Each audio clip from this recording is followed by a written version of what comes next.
নমস্কাৰ আকৌ এটা কথালৈ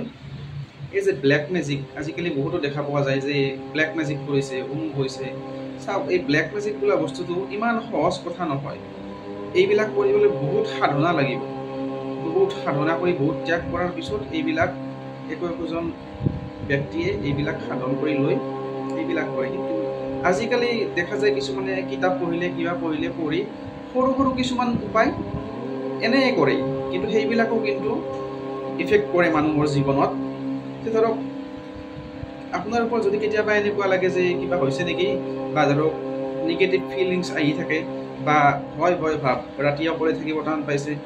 আগতে ধৰক এনেকুৱা নাছিল যে আপুনি হঠাৎ ডাউন হ'ল কিবা হ'ল বা আপোনাৰ ভোক নাই কিবা নাই বিভিন্ন ধৰণৰ চিমটমছ আদি যদি দেখা দিয়ে আপুনি জানিব কেনেকৈ যে আপোনাৰ কিবা হৈছে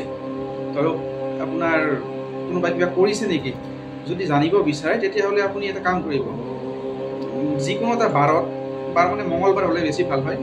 মঙলবাৰে ভালকৈ গা পা ধুই পেলাই আপুনিতো আইনাৰ সন্মুখত এবাৰ বহি পেলাই অলপ সময় চাই থাকিব আপোনাৰ ফালে আপুনিতো নিজৰ ৰূপ ৰংটো ভালকৈ গমেই পায় আপোনাক কেনাই দেখি বা মোক কেনাই দেখি মই নিজকে গম পাওঁ গতিকে আইনাত ভালকৈ অলপ নিজৰ ৰূপটোৰ ফালে চাই থাকিব 5-6 মিনিট 7 মিনিট চাই থাকিব যদি আপুনি গম পায় যে অলপ অলপ ডিফাৰেঞ্চ আহিছে বা এইটো অলপ যদি আপুনি ধুনীয়া আছিল বেছি অলপ কম ধুনীয়া বা আপুনি যদি কম ধুনীয়া আছিল অলপ লাগাতকৈ অলপ বেছি ধুনীয়া দেখা পায় বা ধৰক কেতিয়াবা কেনেকুৱা কৰিব পাৰে এডাল ভাল ধূপ এডাল লগাই লৈ সুগন্ধি ধূপ এডাল লগাই লৈ আইনাখনৰ সন্মুখত বহি ধূপডাল ধৰি পেলাই সেই ধূপৰ ধোঁৱাৰ মাজেৰে আপোনাক আইনাত চাবলৈ চেষ্টা কৰিব যদি দেখা পায় যে সেই ধোঁৱাৰ মাজেৰে আপোনাৰ মুখখন আইনাত অলপ বেলেগ বেলেগ ধৰণৰ এটা দেখা পাইছে তেতিয়াহ'লে গম পাব যে আপোনাৰ কিবা এটা হৈছে তেতিয়াহ'লে আপুনি এইবিলাকৰ প্ৰতিকাৰ কৰি ল'ব পাৰে কিন্তু এনে এইবিলাক পটককৈ এইবিলাক হোৱা বস্তু নহয় কেতিয়াবা কিছুমান হয় যি সৰু সুৰা বস্তু ধৰক ৰাস্তাইদি গৈ থাকোঁতে কিছুমান বস্তু ধৰক ফচা যায় ধৰক কিছুমানে ধৰক কিবা চুপাৰী পাণ চান এনেকৈ কিবা কিবি কৰি থৈ দিয়ে কিছুমান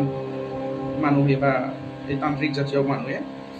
কেতিয়াবা ফচা যায় বা ভৰিৰে মৰা যায় যাই থাকোঁতে তেতিয়াহ'লে এফেক্ট কৰে যদি আপোনালোকে গম পায় যে কিবা এটা ফচা গৈছে ভৰিৰ খোজত পৰিছে তেতিয়াহ'লে সেই লগে লগে সেইখিনি সময়ত 3বাৰ ধূপ পেলাই দিব 3বাৰ ধুৱাই দিব দি ঘৰত গৈ ভালকৈ ধূপ চাকি জ্বলাব যেতিয়া আপোনালোকে কেতিয়াবা নেমু চেমু পেলাই থৈ দিয়ে নহয় বস্তুবিলাক কিছুমানে তান্ত্ৰিক উপায় কৰে কৰি পেলাই থৈ দিয়ে ফচা গ'লে যদি আপোনাৰ খোজ পৰে তেতিয়াহ'লে আপুনি লগে লগে 3বাৰ ধুৱাই দিব তেতিয়াহ'লে আপোনাৰ এই বস্তুটো এফেক্টটো কম হয় কাৰোবাৰ ওপৰত কিবা টটকা এপ্লাই কৰিছে মানুহটোৰ কিবা হৈছে বা কিবা সেনেকুৱা হ'লে আপোনালোকে নিশ্চয় ভাল তান্ত্ৰিকৰ তাত গৈ ভাল সাধকৰ তাত গৈ পেলাই ইয়াৰ প্ৰতিকাৰ কৰি ল'ব পাৰে আৰু এনেকুৱা নহ'বলৈ সদায় বীজ মন্ত্ৰ মাতিব লাগে বা ধৰক যিবিলাক মন্ত্ৰ আছে ৰেগুলাৰ জপ কৰিব লাগে ৰেগুলাৰ জপ কৰিলে বিপৰীত চালনৰ মন্ত্ৰ কিছুমান থাকে সেইবিলাক যদি আপুনি নিজে সদায় মাতি থাকে তেতিয়াহ'লে এইবিলাক বস্তুৱে পটককৈ এফেক্ট কৰিব নোৱাৰে যোনে এই কামটো কৰে ধৰক আপোনাৰ ওপৰত কৰিছে আপুনি ধৰক সদায় জপ আদি কৰি থাকে তেতিয়াহ'লে আপোনাৰ ওপৰত যদি কোনোবা কিবা তান্ত্ৰিক ক্ৰিয়া কৰিছে সেইটো বিপৰীত চালন হয় উল্টাকৈ যোনে কৰিছে সেইফালে গতি কৰে গতিকে জপ আদি গায়ত্ৰী জপ হওক কিবা হওক বীজ মন্ত্ৰবিলাক খুব পাৱাৰফুল গতিকে এইবিলাক মাতিলে এইবিলাকৰ এফেক্টবিলাক কমকৈ হৈ থাকে ধন্যবাদ